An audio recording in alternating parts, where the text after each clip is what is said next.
So, Eva, you've achieved a distinction that even the IRGC hasn't yet managed in Britain. You've been prescribed. You may no longer enter the United Kingdom of Great Britain and Northern Ireland. Why? Yeah, that's correct. The official reason that I've been given is that I'm, quote, not conducive to the public good. Unquote. That is also the only reason that I've been given. For those of you who don't know, I received an email now 2 months ago or so, out of the blue, from the United Kingdom government saying that I was no longer welcome in the UK and that they had revoked my ETA. Because obviously now as Europeans we need an ETA similar to an ESTA, for the US to go to the UK. And I had gone to the UK in September to attend the Unite the Kingdom rally where I spoke predominantly about remigration. And now we all know the stories of people getting arrested in the UK. Thank God that didn't happen to me. But obviously what they could do, and they did it now, is revoke my travel authorization. And this happened 3 days after I criticized Keir Starmer on X. And that, ironically, I criticized him about the attacks on freedom of speech in the UK, and specifically criticized him for allowing the ongoing rape of British girls and not doing anything about these migrant rape gangs. And so 3 days later, I received that email, and it was just a couple of lines saying, not conducive to the public good, bye, you don't have the right to appeal. And that was it. We mentioned while discussing things before the outset of this event, Dave, that you too fear that you could be arrested should you go to Britain. Why do you think that would be? Well, I must say, I'm wondering what I'm doing wrong that I haven't been banned yet. Every time I go, I mean, I'm not kidding. It sort of sounds funny, I suppose, but every time I go and I hand my passport, I think, boy, is this the last time I'm going to go there? And actually, the last time that I saw Eva was at Jordan Peterson's ARC conference in February of 2025, and I had dinner with about 10 of the panelists, many of whom you know are well-known American, some American and some British speakers, whose names not be mentioned at the moment, but we sat at a dinner, all talking about the fact that for the first time in our lives, we were somewhere where there was some concern about what we might tweet. I wanted to tweet about what I saw on the streets. This was, a year after October 7th or so. And, there were, I call them Hamas rallies. They were all over Britain. I did not feel safe on the street. I had armed security with me the entire time. And I wanted to tweet about that. And I thought, I also want to get out of this country without an international incident. And I wasn't the only person that felt that. And these are highly influential people who are accustomed to saying whatever they want and taking the slings and arrows for it. So I suspect, well, look, first off, with all of the problems that the UK has, if this is your number one problem, then their math equation is slightly off. That's number one. But also silencing people from being able to say things, in most cases, which are true or vitally important to say, is the point of what J.D. Vance said when he gave that important speech. You will ultimately upend everything else. And that really is what could take down Europe. I don't think it's going to be a military takedown. It could just be a slow rotting from the inside. So that's one of the reasons why this is my third year here in Hungary, and I love everyone here at the Danube Institute and CPAC. Yeah.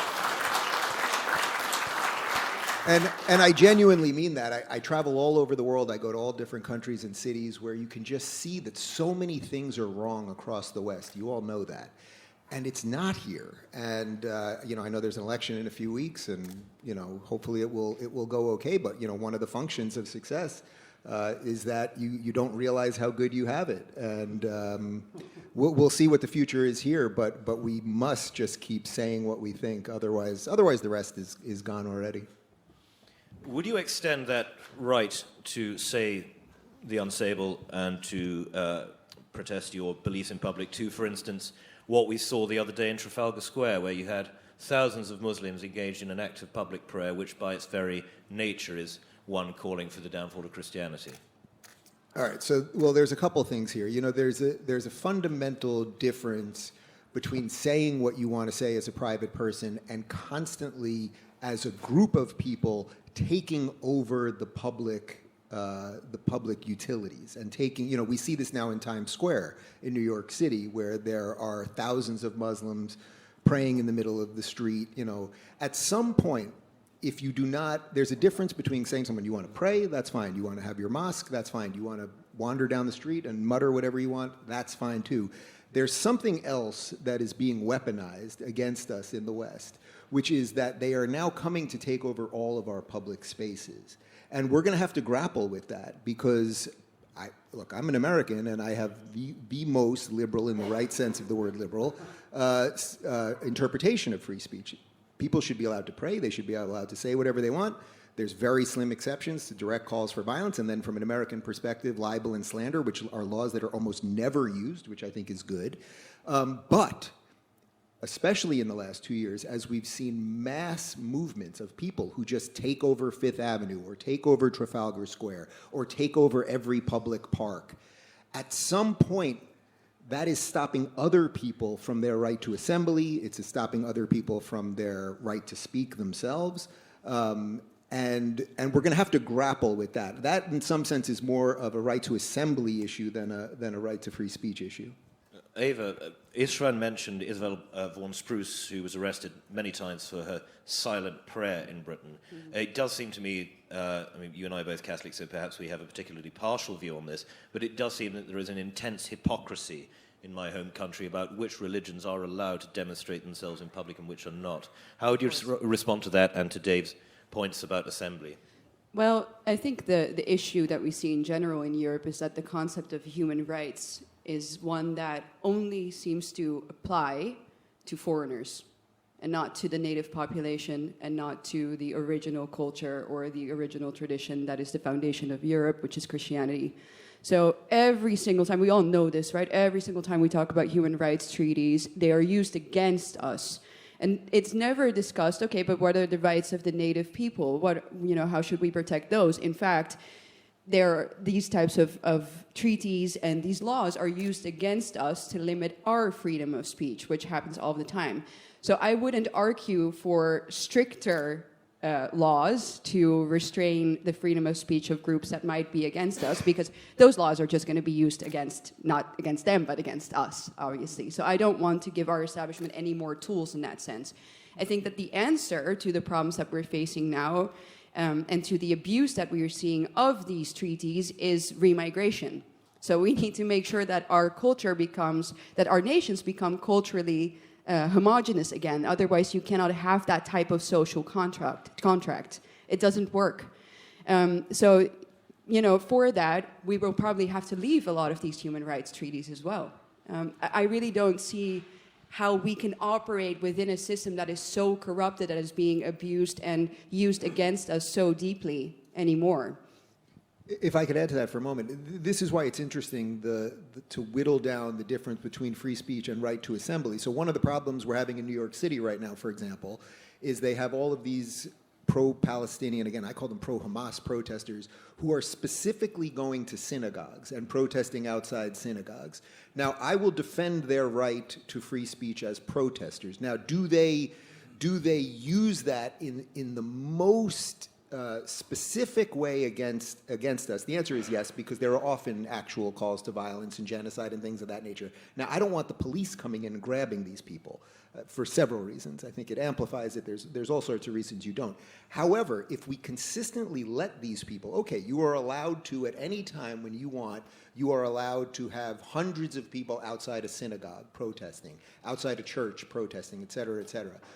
Ultimately, the societal contract that Eva's talking about will start crumbling. People will not be able to go to places of worship. Eventually, they'll hunt you down at your business, which we've seen a lot of these types of things as well, and that's been happening across Europe. So that's what we're going to have to grapple with. We have a set of people that have a certain set of ideas that are completely counter to everything the West is about. We brought them in, or I would say, I'm an American, so in Europe, I would say you guys brought them in. We have a version of it in America, but you guys brought them in, and now will you do the things that are probably necessary to save your country? That's the ultimate question. It does strike me that there's an inherent difference, though, here between Britain and America, in that America is founded on the idea of a pluribus unum, that from the many you gain one people, one culture, one language, specifically non-religious. So how do you think it would be possible to implement? We're seeing a little of this with ICE, but how do you think it would be possible to implement the policies that are necessary to reverse the takeover of the public square by these hostile elements and yet retain a fidelity to the spirit of America? Well, on the re-immigration issue, I mean, we have a huge problem in America that Europe has, which is that in the Biden administration alone, in those 4 years, it's unclear how many people came in, but most estimates say 15 to 20 million people. Now, that's on top of, we probably had about 12 million illegals before that, and there were the dreamers, you know, there are people who were born here. So we don't know what the numbers are, but let's say 20 million people. We're a country of 350 million people. Does anyone here know how many people Donald Trump has deported through ICE? Does anyone know the number by chance? 3 million?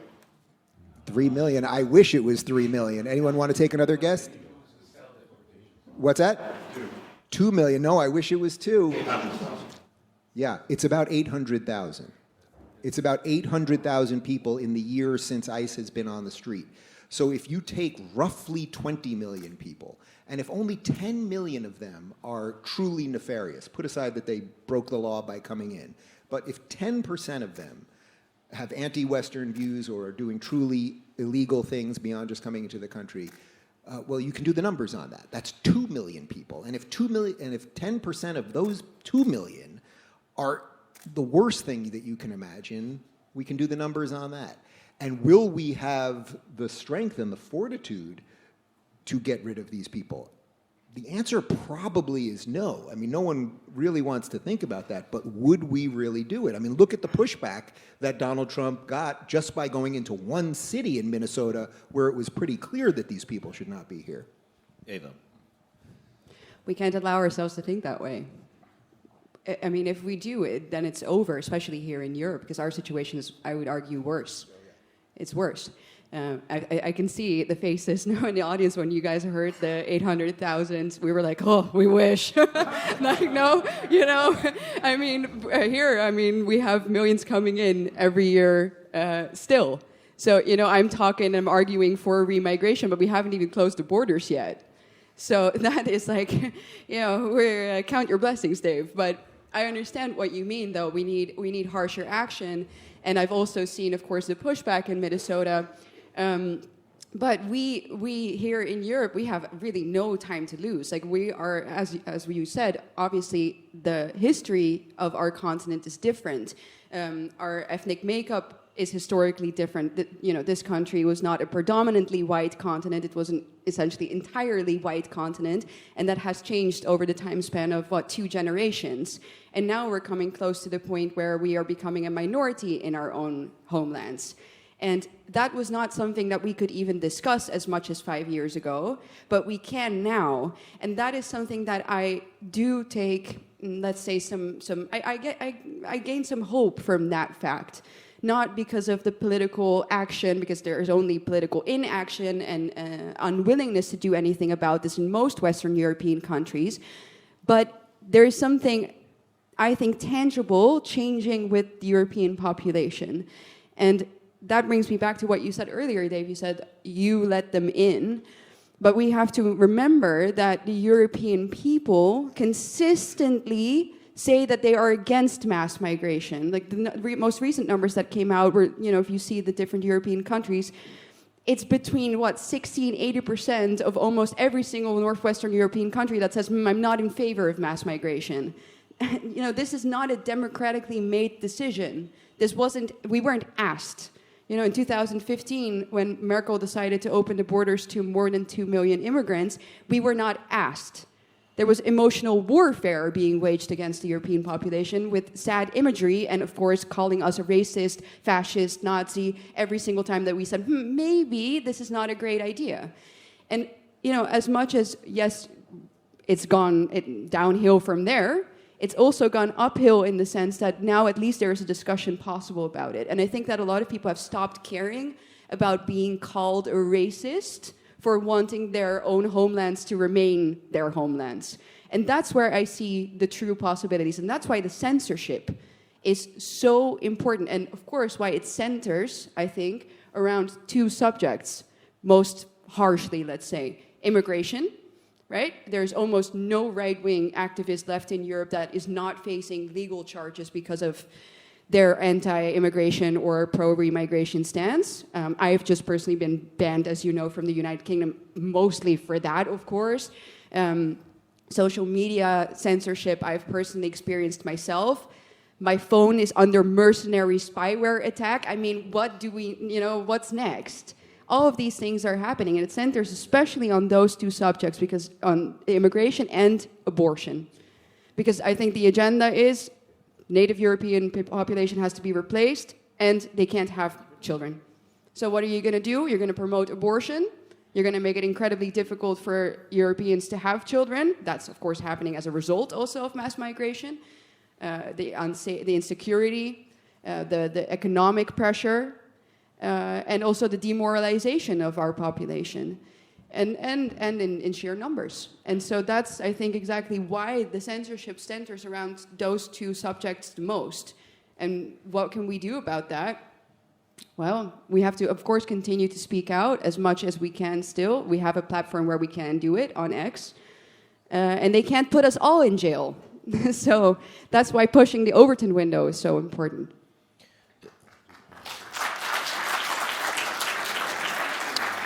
Dave, Eva makes a compelling case for what has been called the Great Replacement Theory. And it is a compelling case. You argue it with passion and with great logic. Do you agree, though, that it is a reality, or is it merely a case of correlation leading some to believe in causation? Right. Well, first off, I do want to fully clarify that when I say you, Europe, I mean the leaders of Europe and not the people, because you are completely right about that. This was done with very little oversight. And again, that's also what we saw in America. The average American during the 4 years of Biden allowing these people in, and these insane videos that we saw of people just flooding our country. There's one, I will answer your question, but very quickly, there was one video that I think really changed the course of American politics and probably the entire world, which is that when Bobby Kennedy, who was running as a Democrat, he had never really said anything about the border or immigration. That obviously wasn't his thing. Health was his main issue.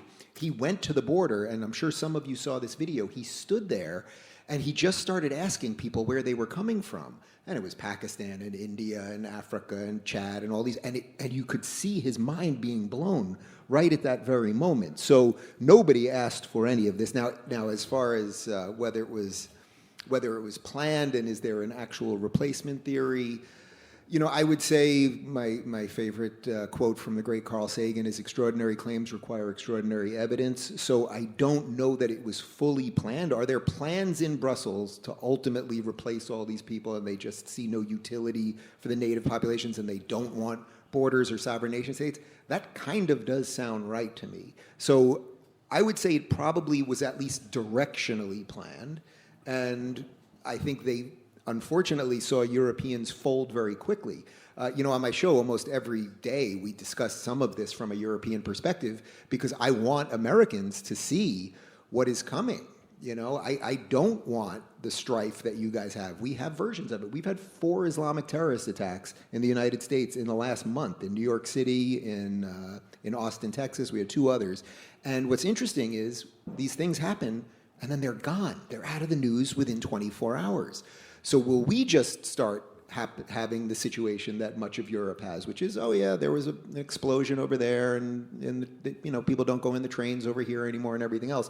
So I use Europe as a warning, and I would say as an American, there's a way to take the things that you guys have been talking about and dealing with, and kind of show this isn't what we want America to turn into. We also have other defenses because we have states' rights. And we are a much better, more armed civilization. We have more guns than people, quite literally. So there's other protections, thankfully. There's other protections that we have that the Europeans don't have. But yeah, I don't know if it's exactly planned down to the minute with crossed T's and all that, but it feels that way. I think one of the things we'd all agree on is that this is essentially an elite set of beliefs, an elite project. You, Dave, are a man formerly of, shall we say, the progressive left, if not a leftist. The old saw goes that a conservative is merely a liberal who's been mugged by reality. How much mugging by reality do the elites of Europe and of the wider West require before they wake up to reality? Well, people used to mean it figuratively. Now they literally mean it. There are people in New York who get mugged and they register Republican the next day. I don't know. You know, in the Western world, we are so advanced, we are so free, we are so distracted by our phones and all of the beauties of modern life and video games or whatever it is that we do, that we slowly let go of everything, right? Good men create hard times, and it seems to, hard times create good men create soft times, you got it. And that seems to me where we're at right now. We may not have enough people, but I will give you a white-pilled version of this would be, how does it all turn around? Well, America is clearly exerting itself on the world stage again. And if, and this is a big if, but if the midterms go well for the Republicans, which, you know, by conventional wisdom, the incumbent president's party loses 70% of the time. Obviously, we have a war right now. There's plenty of reasons to argue that maybe it will not go well. We have huge problems with election integrity, et cetera. But if it goes well, Donald Trump will be completely unchained in a way that we've never seen. If you think you've seen this man unchained, like wait till you see what Donald Trump, knowing that he's never running again, knowing he doesn't have to worry about midterms, and he might actually do some of the things that need to be done from an American perspective in terms of getting more people out. He's hampered right now. It's true. It's true. If you saw what happened in Minnesota, you know, they went in, they sent all these ICE agents there. They were getting rid of all sorts of people. Then there were 2 incidences where American citizens were killed. One was in a car and she quite literally hit an ICE agent. The other guy had a gun and was wrestling with ICE agents. But Trump is sensitive to media still. So when it started getting a little hot, he did pull back a bit. But Trump, if he has the House and the Senate and never has to run again, I think there's a chance he really goes all in on this, particularly if the Iran war ends well, which my suspicion is it will. And then hopefully that's the signal for Europe to do what it needs to do. I'm glad you've mentioned the Iran war, because that allows me to jump to Ukraine. We cannot, I think, moan about the decline of Western civilization and our need to protect it, whilst simultaneously, as some on the right do, saying that Ukraine should be left to the wolves. Now, I know that, Dave, you've had a variety of opinions on this subject and on your program have hosted many people with the breadth of opinion. Eva, I think you have a rather more rigid view of the situation. Given your beliefs, and perhaps Eva you'll start and then Dave you would follow, how do you justify your various positions on this matter? Well, I would immediately disagree with the idea that, first of all, they're not being left to the wolves at all. It's like the opposite is exactly what is happening now. And there's only one country, in fact, that is keeping some sort of level-headedness when it comes to this, and we're in it right now. That's Hungary. And they've had...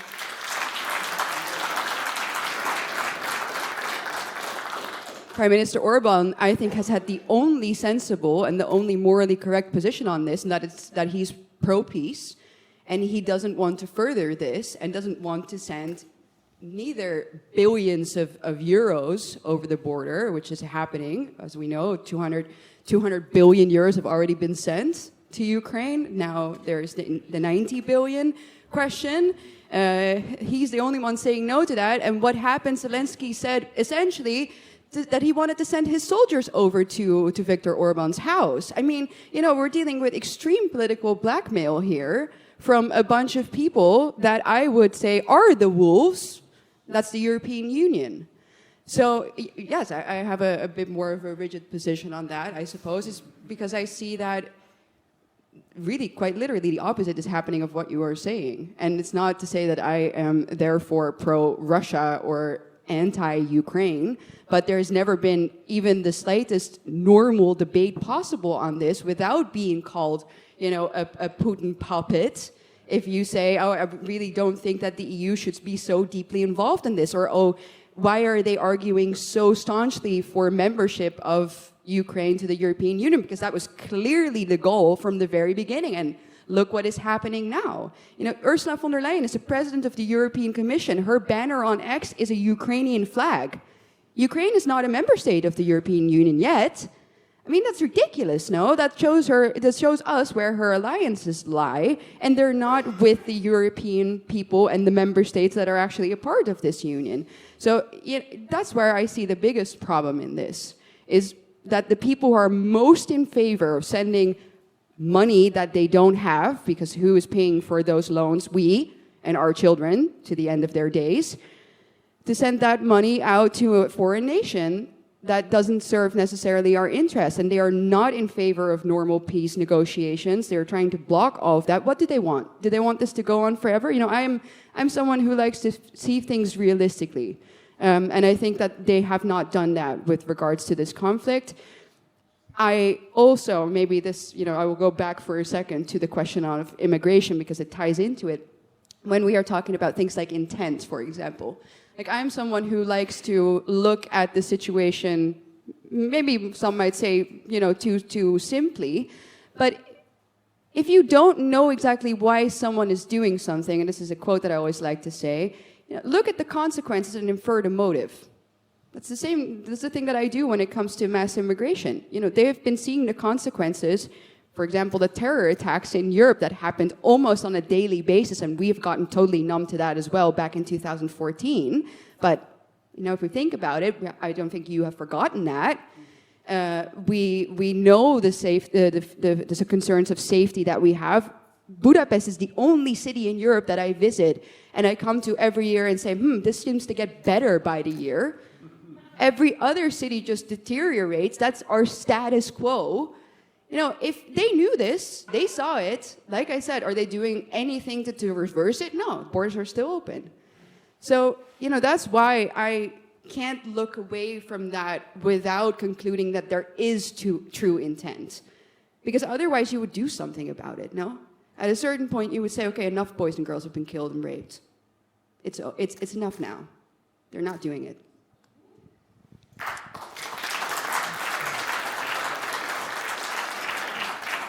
I'll say two things quickly about Ukraine. One, from an American perspective, it really is off the media map right now. And it's been that way for quite some time, almost with the exception of the White House visit where Trump and J.D. Vance smacked down Zelensky. It's pretty much been off the map. I mean, nobody's really talking about it, mainstream or online media. My position on Ukraine has been basically the same. If you go back from the day it all started, it's exactly what I've said, which is that you have to show me, how could Ukraine win the war? What would be enough that we could give them? Okay, so tell me the amount of tanks, tell me the amount of weapons, tell me the amount of rockets and soldiers and the amount of money. Tell me what that is and explain to me how that will have them win the war. And no one has been able to explain that. So I think it's basically, I mean, I actually agree with probably everything that Eva said right there. We've now created this sort of endless boondoggle, and I don't see, unless I'm missing something, I don't see a great desire for Ukraine to negotiate at this point. And that in no way is a defense of Putin. It's no way a defense of invading another nation's sovereign borders. But again, from an American perspective, it's like 9th out of the top 10 things that people are talking about right now. What position in the public mind would you say that the conflict in Iran holds? Well, right now it's probably number one. If you would have asked me for the first year of the Trump presidency, it was all border and deportations, 100%. Now I would say the Iran thing looms large over everything. You know, we're in day 21 or 22 of it right now, and that's leading everybody's coverage of everything. Talking of how a conflict ends, I believe that America has now sent 5,000 missiles into Iran at a cost of $16 billion, and the stockpiles are simply running out. How does President Trump conclude this war without ignominy? Well, it's been interesting because from a military perspective, it's gone unbelievably well. I mean, in 20 days, Trump promised to get out of forever wars. And obviously, you guys know there's a contingent of people on the right, largely led by Tucker Carlson, who are radically anti-war and that are isolationist. And isolationism is a completely, perfectly legitimate political position to hold. I think there's some other things going on with Tucker, but that's a different topic altogether, which we probably don't have time for, and I'd need a drink for. However, I would say militarily, look, we took out their Navy, we took out their Air Force, there's complete air domination, their ballistic missile program is completely gone. They cannot produce a ballistic missile anymore. The nuke program is gone. So militarily, this thing has gone extremely well, and 20 days certainly is not a forever war. Donald Trump never said he didn't want any war to do anything. He said he was against forever wars, and my general sense is, and this has been made very clear by Trump, and particularly Marco Rubio and Pete Hegseth from the Department of War, as we now call it, that we are going to decapitate this regime. We are going to stop their proxies all over the Middle East and Europe from spreading terror, which has gone as far as Latin America. I think that is working. We're seeing new alliances in the Middle East. Suddenly, all the Gulf countries are going, boy, it's Iran shooting rockets at us, and it's Israel actually defending us. So I think there's going to be a figurative rewriting of the map and all sorts of peace deals after. And of course, the million-dollar question on all of this is, what can the Iranian people do after? I don't know the answer to that, but I suspect that clearly Trump and Netanyahu and others, this has been planned for quite some time. You aren't able to do something so overwhelmingly miraculous militarily, so quickly and efficiently without a secondary plan. So I don't know if that's bringing Pahlavi back. I don't know what that rebuilding of the institution of the country looks like, but it seems to me there has to be a plan for it. And again, that's still to the backdrop of the midterm elections, which Trump knows he needs a win before that, and that could be his major win. Eva, the European countries have, for the most part, been, if not just reticent, outright hostile to joining in the Americo-Israeli war against Iran, which I agree entirely with Dave, is the progenitor of most Islamic terrorism in the world. Given your views on Islam, its inherent character, do you not think that we should have gone foursquare behind America, behind Israel, and tried to wipe out this evil regime forever?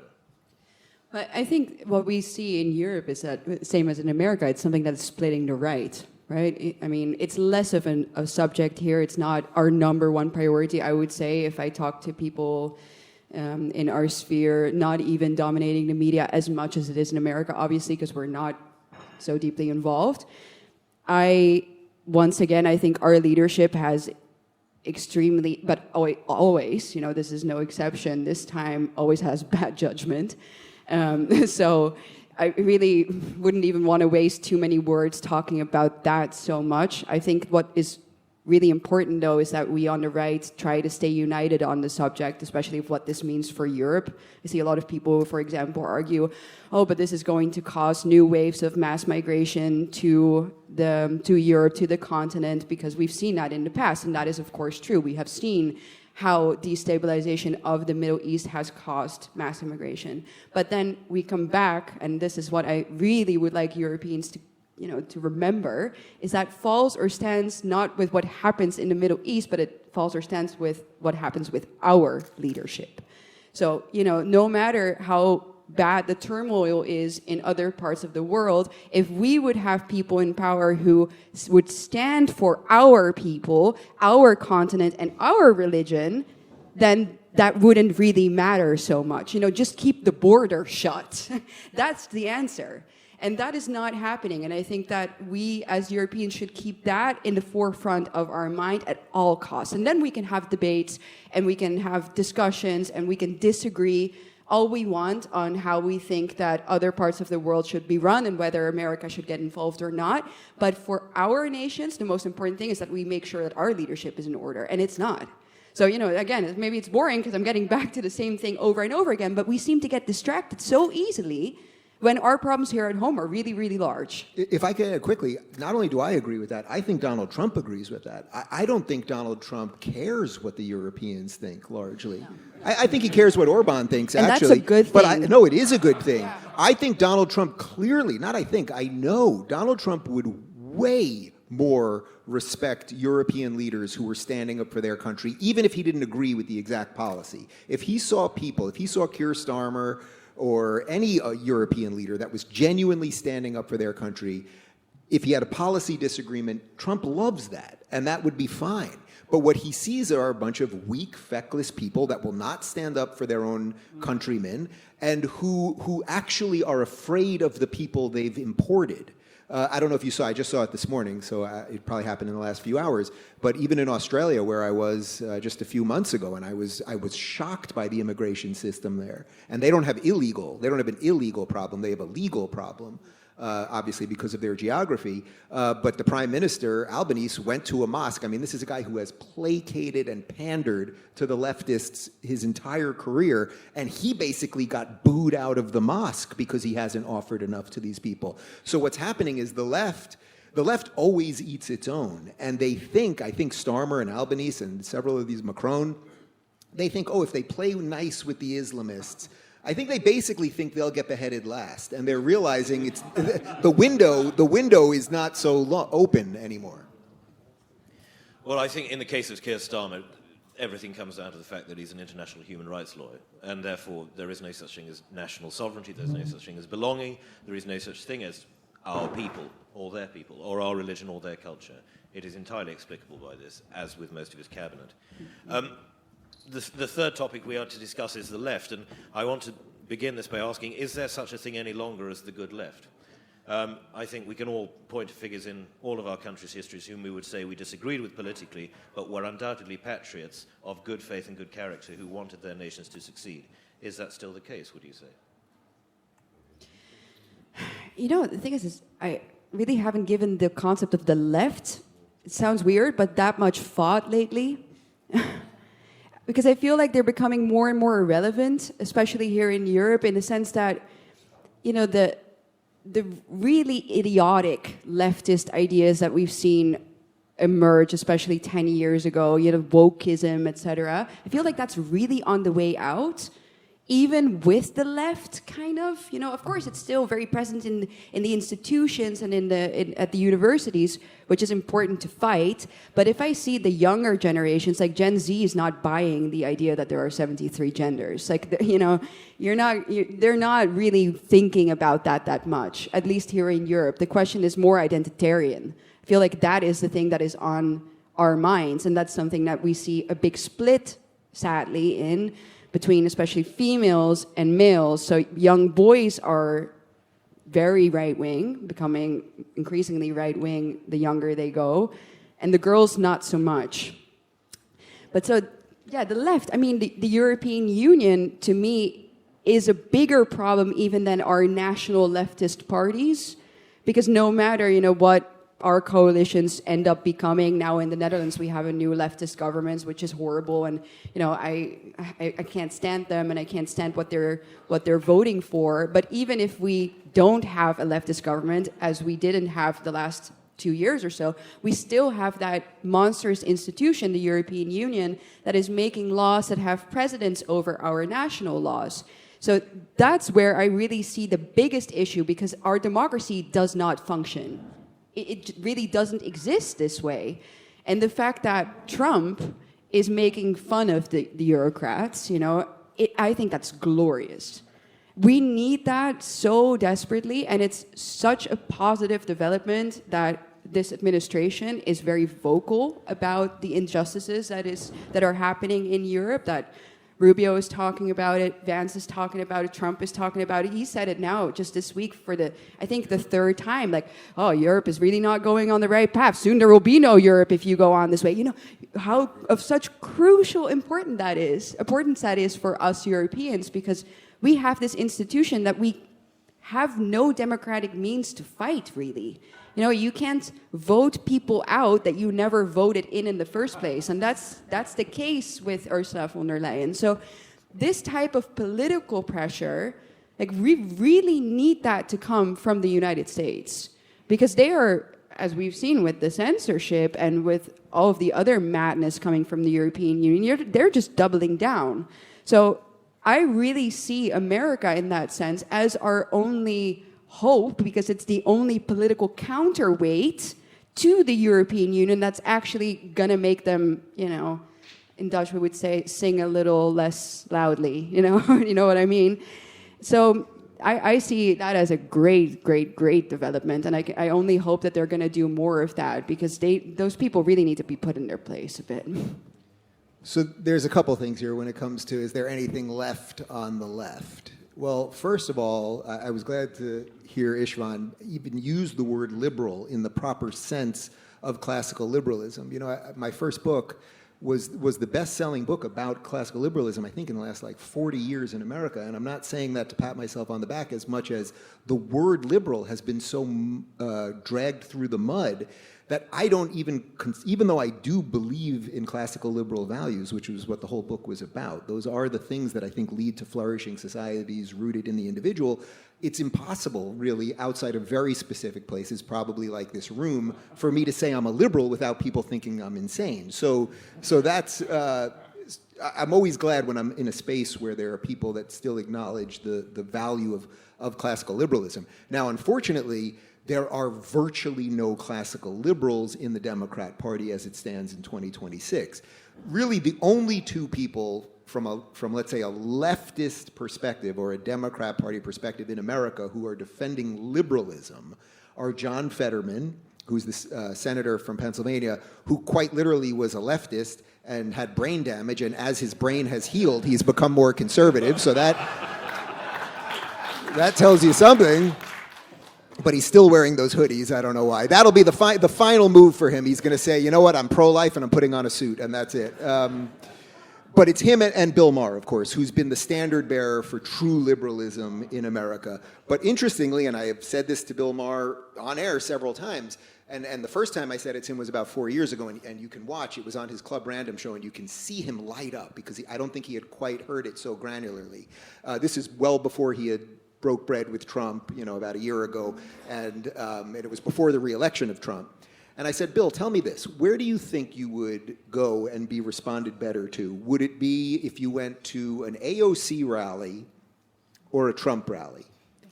And suddenly, you can literally see his eyes open up, because he realized the people that hate Bill Maher, that are going after liberalism, the idea to think differently, rooted in the individual, they're all on the left. They want you to think what they think the second they think it, and that's it. And I would also add that even though I think Eva's right, that wokeism in a certain sense, particularly the gender stuff, has sort of burned itself out.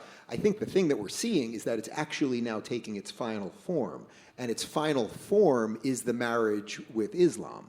And that's what we have with Zohran Mamdani in New York, and that obviously you have, in many senses, has taken over many cities in the UK particularly. So the state of the left, I would say, is disastrous.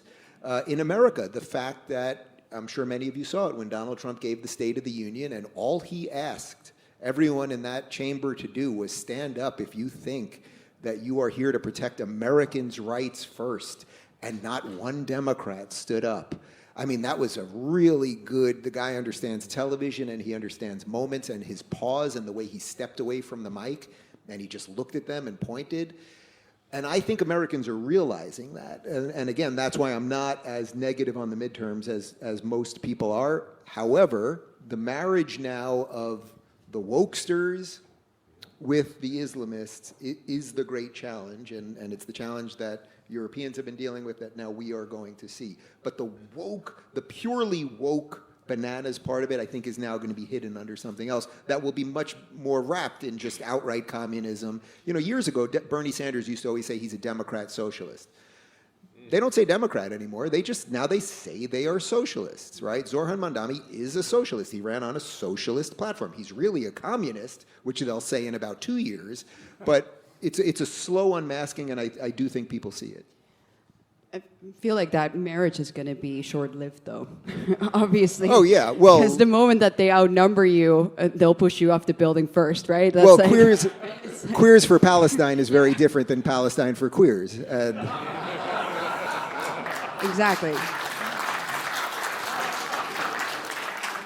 But fortunately, there are less high roofs to throw them off in Gaza now, so, Oh, wow, I could work blue in here. Okay, good. Wokeism, it was said by the historian Tom Holland in Dominion, is a warped form of Christianity.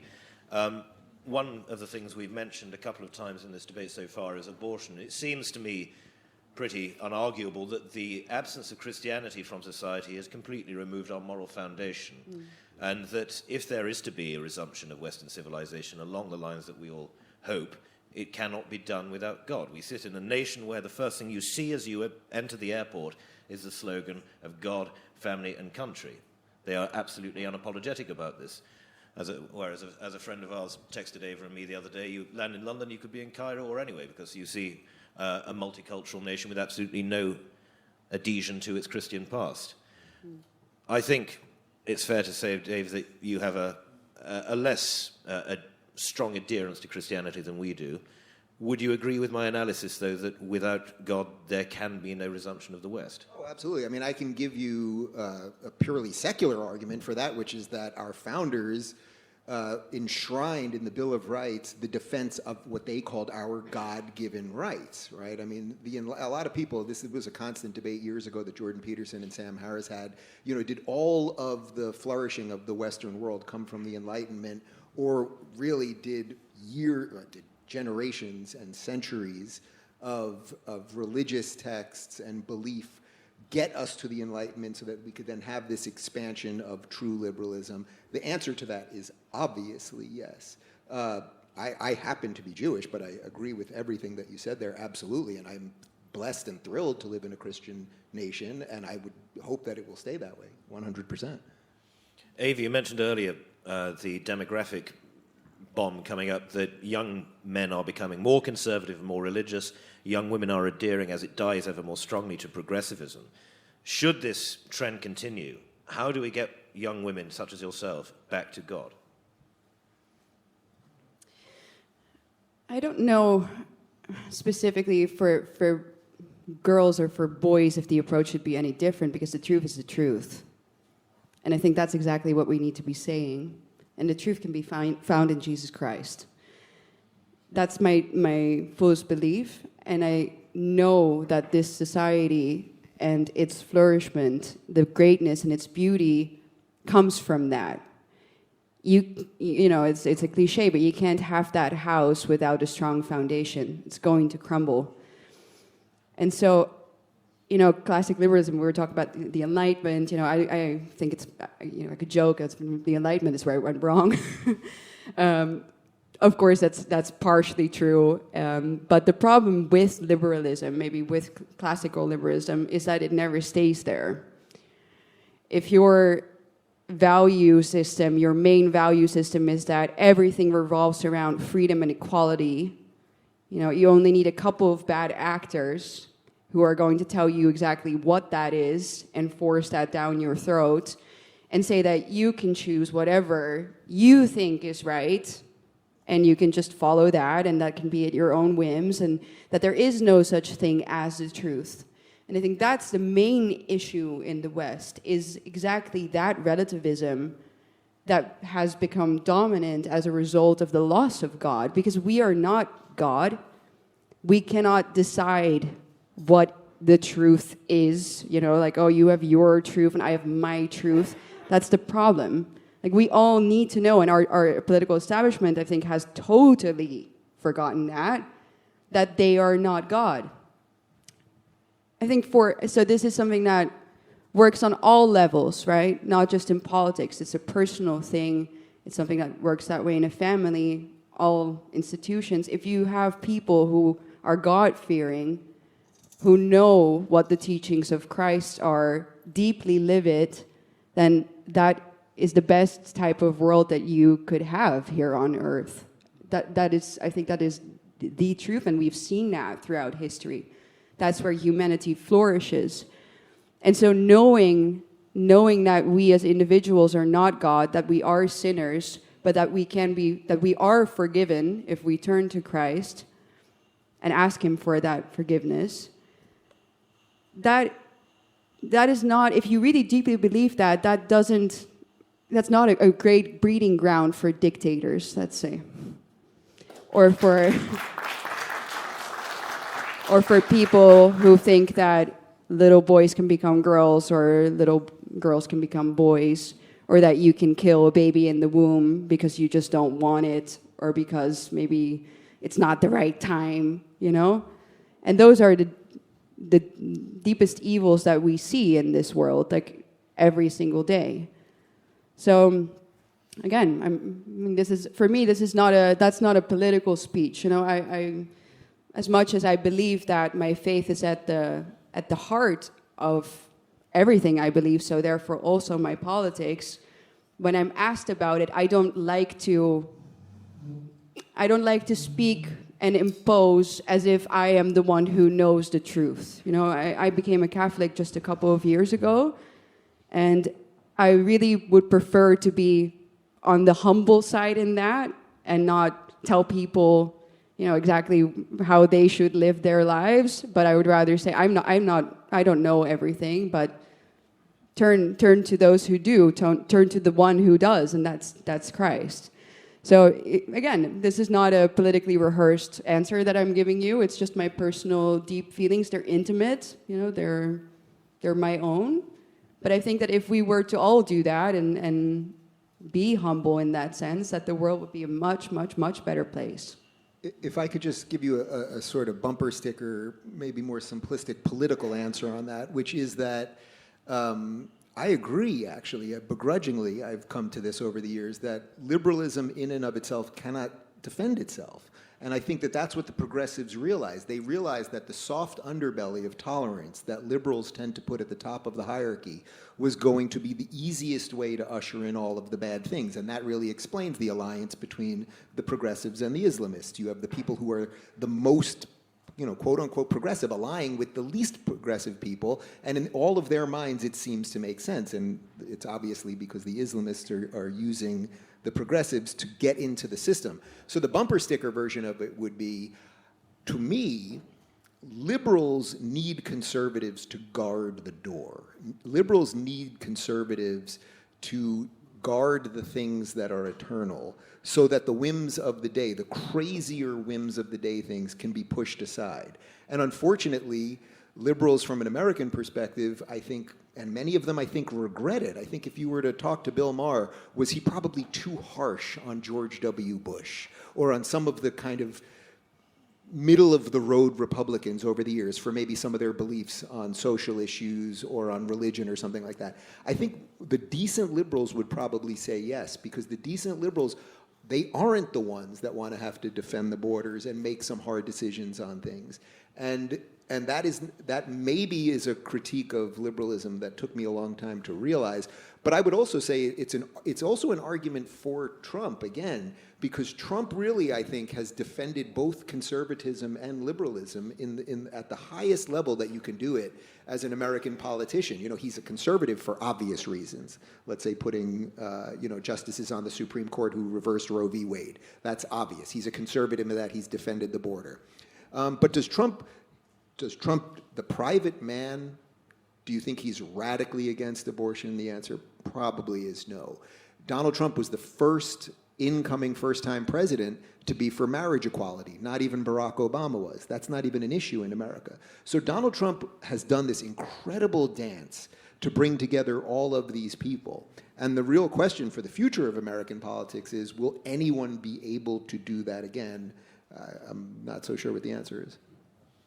The great Maurice Glassman, just to your point, British Labour peer, says the one word you never want to hear in an oncologist's office is progression. Why should it be the case in politics that we do want to hear it?